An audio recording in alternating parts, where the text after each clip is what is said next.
তবে এখন আমরা হেঁটে হেঁটে চলে এসেছি, পৌঁছে গেছি বাজারের দিকে। আর এখানটা বাজার হচ্ছে প্রত্যেকে সোমবার আর শুক্রবার করে বসে, সব কিছু পাওয়া যায়। আমি ছোটোবেলা থেকে আসছি, এখন বিয়েটা হয়ে বরকে বাচ্চাকে নিয়ে আসি এখন। তা যাই হোক, আগের থেকে অনেকটা চেঞ্জ হয়ে গেছে রাস্তাঘাট। এখন তো আর গ্রাম মতন নেই, শহর আস্তে আস্তে হতে চলেছে।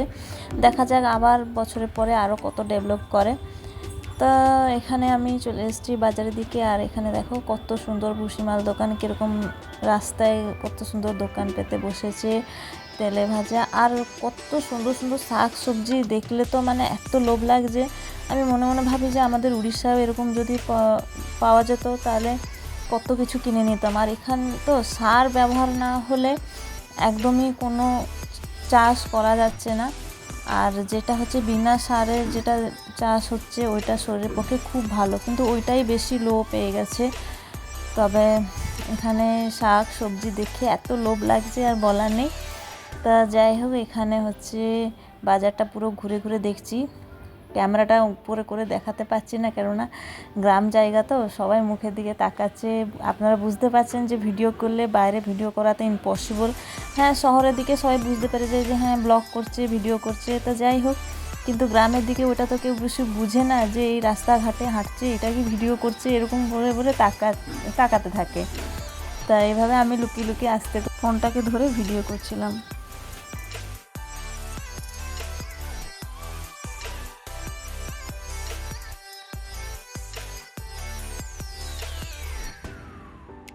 তবে এদিকে চারিদিকে ঘোরাফেরা পরে বর্মশাই বলল যে চলো আগে একটু চা খাই।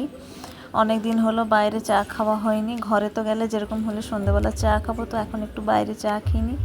তো এইভাবে চাটা আগে খেয়ে তারপরে বাজারে এদিক ওদিক ঘুরছিলাম, যা যা নতুন জিনিস দেখছিলাম, কিনছিলাম। এখন তো বাড়ি যাওয়ার সময় খুব দেরি ছিল, তাই আগে থেকে তো এইসব জিনিসগুলো কিনে রাখা যাবে না। তো যেটা খাবার, যেটা রান্নার এখনই যেটা প্রয়োজনীয় জিনিস ওইটাই সব কেনাকাটি করছিলাম, যেহেতু আমরা রান্না করে খাচ্ছি আমাদের বাড়িতে। তো এইভাবে ফল আর শাক সবজি যা কিছু কেনার কথা কিনছিলাম। এখানে হচ্ছে আমার মেয়ে বায়না করছিল লিচু খাবে বলে, তাই জন্য ওর দাদু বললো যে ঠিক আছে চলো বিকেলের দিকে বাজারের দিকে কিনে দেবো। আর বাজারে আসার পরে যেই ওর দাদুকে দেখতে পেয়েছে, আগে কিনে দাও বায়না ধরছিল। তাই বাবা হচ্ছে লিচু একটু কিনছিল আমার মেয়ের জন্য। আর আম তো ভাতের সঙ্গে থাকবে। আর এখানে একটা ভালো জিনিস আপনাদেরকে দেখাচ্ছে, দেখো লাল জামরুল। এই জামরুলগুলো এত মিষ্টি, আমাদের উড়িষ্যায় একদমই পাওয়া যাচ্ছে না। সাদা জামরুলগুলোও খুব ছোট ছোট, যেরকম কি তুমি পুজোয় লাগাতে পারো সেরকম ছোট ছোট, কিন্তু খাবার উপযুক্ত মতন পাওয়া যাচ্ছিল না। তো এইভাবে আমার বর্মশাই দেখে বললো খুব সুন্দর ফল বিক্রি হচ্ছে, চলো আগে জামরুল কিনে নিই। এখানে যে দাদুটা, ওনারই গাছ থেকে জামরুলগুলো তুলে এনে বিক্রি করছে। আমি যখন ছোট ছিলাম তখন ওনারই ঘরের থেকে গাছ থেকে সঙ্গে সঙ্গে পারতো, আর ওখানেই কিনে আমরা নিয়ে আসতাম। তবে এই দাদুটা বাজারে বিক্রি করছিল, আমাকে দেখে খুব খুশি হয়েছে, আমার মেয়েকেও দেখে সবাই খুশি হয়েছে। তো এইভাবে আমরা একটু ফল কিনছিলাম, খাস করে লাল জামরুলটাই বেশি কিনেছি, কেন জামরুলটা খেতে এত মিষ্টি। কিন্তু বাড়ি আসার পথে পাইনি। যেদিনকে আমি বাড়ি ফিরে এসেছি ভেবেছিলাম নিয়ে আসবো, কিন্তু তখনই শেষ হয়ে গেছিলো, বৃষ্টিও অনেক জোরে হচ্ছিল। তো যাই হোক, কেমন লাগছে আমার গ্রামের হাট বাজার অবশ্যই কমেন্ট করে জানাবেন।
তবে এখন আমরা বাড়ি ফিরে এসেছি, আর কি নিয়ে এসেছি দেখো, শুদ্ধ খাবারের জিনিস ধরেছি। আর যা রান্না বান্না যা হবে ওইটা আমার বাবা কিনেছে। আর এখানে শুধু খাবার জন্য এই লাল জামরুল তো আপনাদেরকে দেখিয়েছিলাম, লিচু, এসব ফল জাতীয় খাবার। আর হচ্ছে তেলে ভাজা তো আমার বর খেতে খুব ভালোবাসে, আর এখানে তো সন্ধ্যের সময় পাওয়া যায়। আর উড়িষ্যাতে তো দিন রাত্রি সকাল দুপুর যখনই তুমি খুঁজো তখনই তুমি পাবে। সাউথ ইন্ডিয়ান হোক বা ইন্ডিয়ান হোক, যেরকমই তুমি তেল ভাজা খাবে সব পাবেন। তো এখানে তো বেশিক্ষণ সন্ধেবেলায় পাওয়া যায়, তাই জন্য বর্মশাই বললো গরম গরম যখন ভাজা হচ্ছিলো হাটে তো নিয়ে যাই। তো এইভাবে সিঙ্গাড়া, চপ আর পেঁয়াজি এসব নিয়ে এসছিলাম।